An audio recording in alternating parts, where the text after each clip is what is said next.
დიდი მადლობა. უპირველესად გეტყვით, რომ მე საკუთარ თვალებსაც არ დაუჯერე, როცა პირველად წავიკითხე რეზოლუციის პროექტი, როდესაც ევროპის საბჭოს საპარლამენტო ასამბლეის მონიტორინგის კომიტეტს უნდა განეხილა და დაემტკიცებინა, რომ შემდეგ გაეგზავნა საპარლამენტო ასამბლეაზე სადღეისო განხილვისთვის და საბოლოო გადაწყვეტილებისთვის, იმიტომ რომ არაფერი მსგავსი გეტყვით პასუხისმგებლობით მე არ მახსენდება არა მხოლოდ საქართველოსთან მიმართებაში, არამედ არაერთ სხვა პოსტსაბჭოთა და პოსტსოციალისტურ ქვეყანასთან დაკავშირებით. ეს ხდება მაშინ, როდესაც ჩვენ 99-ში გავწევრიანდით ევროპის საბჭოში და ევროპის საბჭოს ჰქონდა უზარმაზარი იმედი, როგორც ჩვენ ქართველ ხალხს საქართველოს ევროპულ დემოკრატიულ მომავალთან დაკავშირებით და ახლა ვართ ფსკრულში.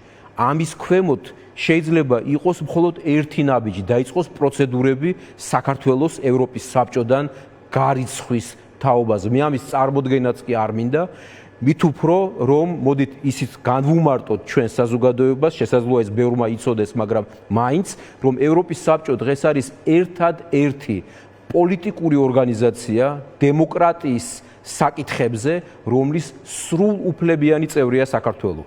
ეუთო გაერო, კი ბატონო, ჩვენ იქაც წევრები ვართ, მაგრამ იქ სხვა მანდატია. ევროპის საბჭო არის ერთადერთი ევროპული საერთაშორისო ორგანიზაცია, რომლის მანდატია დემოკრატია, ადამიანის უფლებები და სამართლის უზენაესობა. სამივე მიმართულებით საქართველო არის ვიტყოდი ყველაზე ბოლო რიგში დღეს ევროპის საბჭოს წევრებს შორის სამარცხვინო ვითარებაა და სწორედ ესაა დეტალურად შეფასებული რეზოლუციაში. მე ვფიქრობ, რომ რეზოლუციის ტექსტი ბევრმა ადამიანმა უნდა წაიკითხოს საქართველოში და ნახონ, სად მიგვიყვანა ივანიშვილის რეჟიმმა. ბატონო არამას, რეზოლუციის ტექსტში არაერთხელ არის ნახსენები, რომ რეკომენდაციები, რომლებიც გაცემული იყო მანამდე ევროპული საბჭოს მიერ, არც ერთი არ არის შესრულებული. და ამაზე შემდგომ არის ძალიან გამახვილებული ყურადღება და გაშლილი ზოგადად რა რეკომენდაციები იყო და რა არ შესრულდა. თქვენ ახლა ბრძანებთ, რომ ვერც კი წარმოიდგენთ ის მდგომარეობას, თუ დადგება საკითხი, რომ საქართველო გაირიცხოს ევროპული საბჭოდან. მაშინ სხვა რა რჩება სტრასბურგს? საქმე ისაა, რომ ორი მიმართულებით გვევალება ჩვენ ევროპის საბჭოს მთავარი ფუნდამენტური მოთხოვნების შესრულება. ერთი აპრიორი ყველასთვის ცნობილი, როცა გაწევრიანდები ამ ორგანიზაციაში, ყველაფერი რაც არის გათვალისწინებული ორგანიზაციის წესდებით, კონვენციებით, უნდა შეასრულო. ეს შენი ვალდებულებაა. მეორე, თქვენ წარმოიდგინეთ 2025-ში, როდესაც საპარლამენტო ასამბლეამ, როგორც თქვენ უკვე აღნიშნეთ, მიიღო ძალიან მძიმე რეზოლუცია საქართველოში დემოკრატიულ უკუსვლასთან დაკავშირებით, იქ იყო მითითებული სასწრაფოდ რა ნაბიჯები უნდა გადაედგა საქართველოს მთავრობას ამ ვითარების გამოსასწორებლად. დღევანდელ რეზოლუციაში ნათქვამია, რომ არც ერთი რეკომენდაცია, არც ერთი მოთხოვნა შესრულებული არათუ არ არის, არამედ ყველა მიმართულებით არის უკუსვლა. და ამ ფონზე ჩვენ უნდა ხვდებოდეთ, რომ რჩება კიდევ რაღაც მექანიზმები ევროპის საბჭოში. ყველამ ვიცით, რომ საუბედუროდ ევროპის საბჭოს საპარლამენტო ასამბლეაში აღარ არის ქართული დელეგაცია, უკვე მეორე წელია. ახლა შესაძლოა დადგეს საკითხი ევროპის საბჭოს სხვა უმნიშვნელოვანეს ინსტიტუტებთან ურთიერთობის ცალმხრივად შეწყვეტის თაობაზეც. მე არ გამოვრიცხავ ამ ვირეშმაკულ ტაქტიკას ოცნების მხრიდან. დავაზუსტებ, ეს შეიძლება იყოს ერთი მხრივ სასამართლო, უმთავრესი ინსტიტუცია, უმთავრესი იმედი 100,000-ობით ჩვენი მოქალაქისთვის. ხომ ყველა ამას ვამბობთ, აქ რომ სამართალს ვერ დაიცავ, სტრასბურგში მივაღწევ სამართალსო. რა უნდა დღეს ოცნებას, რომ ეს უმთავრესი შესაძლებლობა, ეს ბოლო შანსი ვიტყოდი სამართლიანობის დაცვის და აღდგენისა საქართველოს მოქალაქეებისთვის მოსპოს და გაანადგუროს. ევროპის საბჭო სწორედ ამის პირდაპირ რუსული გზა არის, ანუ რაც გააკეთა რუსებთან თავის დროზე, ზუსტად ის გზა არის, როდესაც უარი თქვა ევროსასამართლოს გადაწყვეტილების აღსრულებას. საქმეც ისაა სწორედ, რომ როდესაც ოცნების ხელმძღვანელები და ამ ორგანიზაციის მხარდამჭერები გვეუბნებიან ან გვედავებიან, რატომ ამბობთ ჩვენზე რუსული მთავრობაო, რუსული ხელისუფლებაო, აი სწორედ ესაა ახსნა. რუსეთმა გაიარა ეს გზა და საუბედუროდ ეს არის ტრაგედია პირდაპირ, ჩვენ ახლა ამ გზას გავდივართ დაჩქარებული ტემპით, რუსეთი გამოვიდა სასამართლოდან, რუსეთმა დატოვა ევროპის საბჭო, თუმცა ვიტყოდი რომ დაატოვებინეს, მაგრამ ის დატოვებდა თავისთავად, იმიტომ რომ მისი გზა და ევროსაბჭოს ფასეულობები აბსოლუტურად შეუთავსებელი იყო და არის და დღეს ამ ვითარებაში საქართველოა. რახანს რუსეთზე საუბრობთ, ძალიან რთული პროცესები დაიწყო რუსეთმა ცხინვალთან დაკავშირებით და ჩვენ უყურებთ რომ პრაქტიკულად ანექსიის პროცესი არის დაწყებული, რომელიც ოფიციალურად გაფორმებაც უნდა და ძალიან სწრაფი ტემპებით, იმიტომ რომ გადააყენეს მარიონეტი პრეზიდენტი, მარიონეტული რეჟიმის პრეზიდენტი, ახალი იქნება მის შემცველი, რომელიც პირდაპირ მოსკოვის კაცია. ეს ნიშნავს თუ არა, რომ მოსკოვი პირდაპირ და ღიად აპირებს უკვე დაიწყოს საქართველოს რეგიონების ანექსიის პროცესები. უპირველესად, ვისაც მართლა და გულით აწუხებს საქართველოს ოკუპაცია და არა ფრაზების დონეზე და არა სადღეგრძელოს დონეზე. ვეტყოდი ოცნების მხარდამჭერთა შორის.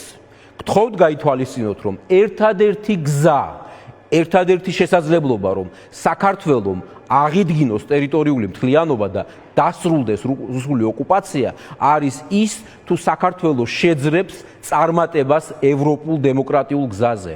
აქ სხვა არჩევანი ჩვენ არ გაგვაჩნია და ამ დროს მივდივართ სრულად უკუსვლით და შესაბამისად რა გასაკვირი უნდა იყოს, რომ ამ სივრცეს სულ უფრო და მეტად იკავებს რუსეთი. ისედაც დაკავებული ჰქონდა ეს სივრცე გასაგებია და ახლა ვხედავთ, რომ საბოლოოდ გაფორმების შანსია იმისი, რომ რუსეთმა მიერთოს კიდეც ეს რეგიონი, არ არის გამორიცხული, რომ პროცესი ასე განვითარდეს და ამაზე ჩვენ ვხედავთ რაღაცნაირ ენის მოჩქლექვით განმარტებებს და საუბრებს ოცნების მხრიდან და არა გადაწყვეტით და რაც მთავარია, ვინც დეოკუპაციაში გვეხმარება, ანუ დასავლეთი, ვინც ხელს უწყობს არაღიარების პოლიტიკას, ეს დასავლეთი სწორედ ეს დასავლეთი არის გალანძღული და ზურგჩექცეული ივანიშვილის ოცნების მიერ და ვინც ოკუპაციის მთავარი შემოქმედია თავად რუსეთი და ყველა მისი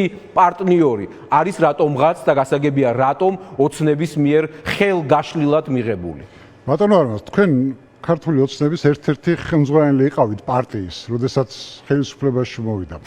მაინტერესებს, როდის მიხვდით თქვენ და როდის დაინახეთ, რომ ის რაც გაცხადებული იყო, ანუ საგარეო კურსი ქართული ოცნების, საბოლოო ჯამში ბლეფი აღმოჩნდა. ბატონო ზაალ, მინდა გითხრათ, შესაძლოა ეს თქვენ არ იცოდეთ და არც უნდა იცოდეთ, რომ წელიწადში 4-ჯერაა საპარლამენტო ასამბლეის სხდომა სტრასბურგში. იცით ამას რატომ გეუბნებით? იმიტომ რომ 2013-ში, სწორედ ივნისის სხდომაზე, ივნისში რომ სხდომაა, პირველად და ერთადერთხელ ბიძინა ივანიშვილი პრემიერ-მინისტრის სტატუსით ჩავიდა ევროპის საბჭოში, მასთან ერთად დელეგაციაში ვიყავით მე, თეა წულუკიანი, იუსტიციის მინისტრი და საგარეო საქმეთა მაშინდელი მინისტრი. და ჩვენ ერთად ვიმგზავრეთ თბილისიდან სტრასბურგში და ზუსტად მახსოვს, არა მხოლოდ საუბარი თვითმფრინავში, არამედ ყველა შეხვედრა ევროპის საბჭოში დაპირებები დემოკრატიასთან დაკავშირებით, საქართველოს ევროპულ მომავალთან დაკავშირებით, ერთმნიშვნელოვანი დაპირებები და მტკიცე დაპირებები ამ ხრივ მაშინდელი პრემიერ-მინისტრისა და სწორედ 2013-ში ამიტომაც ვიხსენებ ამ პერიოდს. იმ რამდენიმე თვის განმავლობაში, როდესაც მე ვიყავი პარტია ქართული ოცნების ხელმძღვანელი, ყველაფერი ფაქტობრივად გაცხადდა. იმიტომ რომ ქართულ ოცნებაში მაშინ საუბედუროდ, ქვეყნისთვის საუბედუროდ, ჩვენთვის საუბედუროდ იმძლავრა რეტროგრადულმა ფრთამ და საბოლოო ჯამში 2013 წლის ნოემბერში ღარიბაშვილის გაპრემიერებით ეს ფრთა დამკვიდრდა და შემდეგ ნაბიჯ-ნაბიჯ გაძლიერდა და ახლა მოვედით, როგორც უკვე ვთქვით, იმ ნიშნულთან, საიდანაც მე ვერ ვხედავ უკან დაბრუნების შესაძლებლობას, თუმცა უნდა ითქვას, რომ რეზოლუციაში, რომელზეც ახლა ჩვენ ვსაუბრობთ ევროპის საბჭოს საპარლამენტო ასამბლეის და ასევე ევროპის საბჭოს გენერალური მდივნის განმარტებაში, რომელიც მან მისცა საპარლამენტო ასამბლეის დეპუტატებს, არის მითითებული, რომ დიახ, ეს არის კატასტროფული უკუსვლა დემოკრატიის მხრივ, მაგრამ ჩვენ მაინც გვინდა დავიტოვოთ რაღაც იმედი, ქრთალი იმედი, რომ იქნებ მოხდეს გამოსწორება ამ ვითარებისა. იქ ასე ფიქრობენ, მე სხვაგვარად ვფიქრობ, თუმცა თქვენ როგორ ფიქრობთ? მე ვფიქრობ, რომ ოცნება ვერაფრით ვერ შეძლებს, რომ გამოასწოროს ჩიხში ვერ თუ არ. საკუთარი ნებით ვერ და არ. ორივე შეიძლება ითქვას, ვეღარც შეძლებს და არ შეძლებს, იმიტომ რომ ის ისე ღრმად შევიდა და როგორც ხედავთ, ის წინსწრებად გამორიცხავს ამ რეზოლუციის თუნდაც ერთი რომელიმე მოთხოვნის შესრულებას. ჩვენ დავინახეთ, რომ რეზოლუცია ჯერ მიღებულიც კი არ იყო, რომ გუშინ მას ოცნების ხელმძღვანელებმა კვლავ ჩალის ფასად შეფასების ჩალის ფასად შეაფასეს ეს რეზოლუცია და თქვეს, რომ არ გვიღირს ამ ასამბლეასთან ურთიერთობა. ეს რას ნიშნავს?